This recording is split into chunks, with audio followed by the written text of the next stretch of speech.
The Bootstrapper's book. It's about how to start up a business for virtually nothing. Why are we writing this?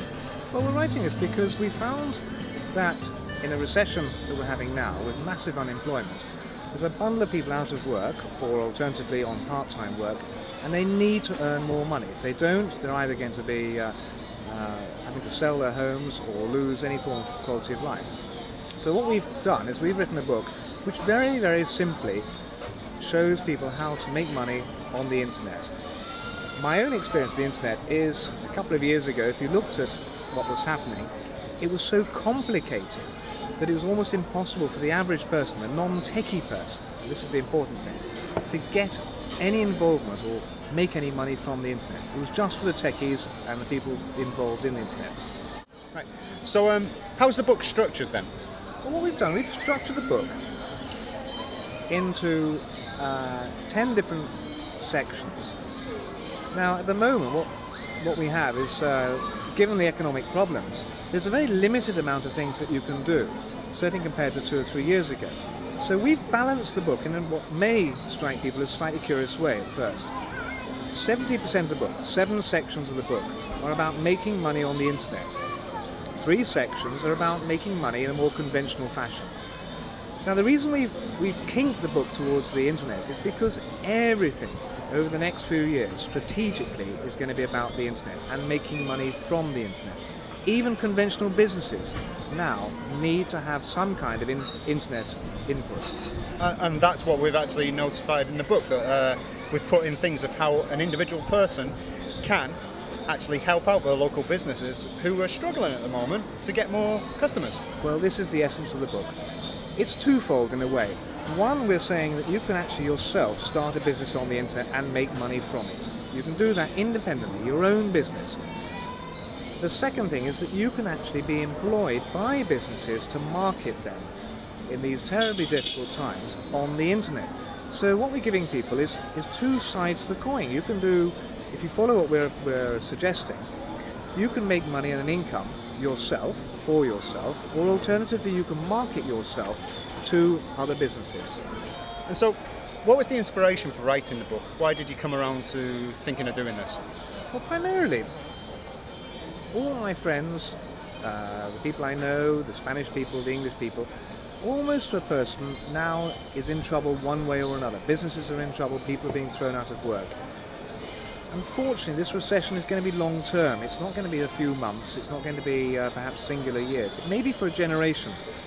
So when I looked at that with Graham, I said, well, we agreed that it would be nice to try and show people how, at very minimal cost, almost no overheads, you can gain an income. It may not be about making millions, but it will pay your mortgage, it will keep your family afloat. It'll give you the possibility to perhaps make a lot of money.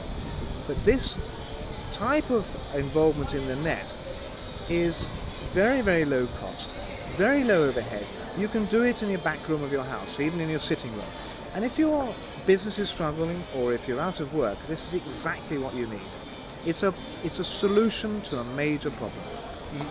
I'd just like to say at that point about lots of people spend 2, 4, 5 hours a day online, and well, let's just say they could be doing much more with their time online than they currently are. I mean, what's the point of playing Farmville for 4 hours a day?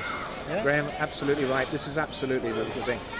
I think there are, again, a couple of aspects here. One is, if you get it right on the internet, you can have fun making money on the internet. It's more interesting to be making real money on the internet than playing some silly farm game. So I think that's one aspect to it. The second thing is that a lot of people are like me, or as I was a few years ago, knowing nothing whatsoever about the internet. So what we're trying to persuade people in the book is that the internet is there. It's there to be grabbed. You don't need to stay in that tiny little area of playing a few games and hitting your emails.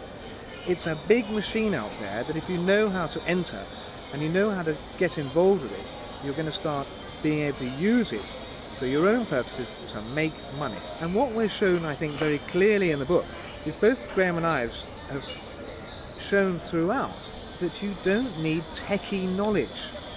There's 2 parts to the internet in many ways. You can either be very, very techie, someone who's doing the coding, that knows the way computers operate, And there are people who are outside of that, like you and I probably, who are non-techie but can still use the internet to make money through what we would have considered old marketing techniques in the conventional area. And then the other thing, of course, if you do start to have a modicum of success, you can easily reinvest that money into getting somebody who is techie to help you along. Well, indeed, absolutely, and we know all about outsourcing and so on. So the theme of the book really is saying throughout, if you're completely non-techie, if you know nothing about the internet, we can show you how to use the internet to make money. You will need a bit of techie help, but it's a tiny proportion. So on the areas in which we've concentrated, your techie input maybe is 5%. Mm-hmm. And apart from that, we'll show you videos of how you can do various things if you find it difficult. Absolutely, and the resources are superb, Graham. The resources that exist, if you know where they are absolutely marvellous at showing you precisely and clearly how to work your way through a problem and how then to make money. And that's what it's all about. It's making money in times that are very, very difficult. As for the things that aren't online, the things that are more conventional, why have they been chosen? Well, we've been very, very selective on this. The problem in Spain now is you've got to be very, very, very realistic. What you could do 2 years ago conventionally has changed. The unemployment rate here at the moment is somewhere around 20%. It means that lots and lots of people are looking for work in conventional areas. So the 3 areas that we've chosen are very, very niche orientated. They're areas in which you can come and make money. It's not rubbish. It's not an excuse. One of them, teaching English. It's the biggest growth industry, probably, or conventional growth industry in Spain. Again, you need no money for it, low overheads, and it's doable for anyone that speaks English. A letting agency, very nice indeed. Lots of possibilities, lots of upsell within that particular area.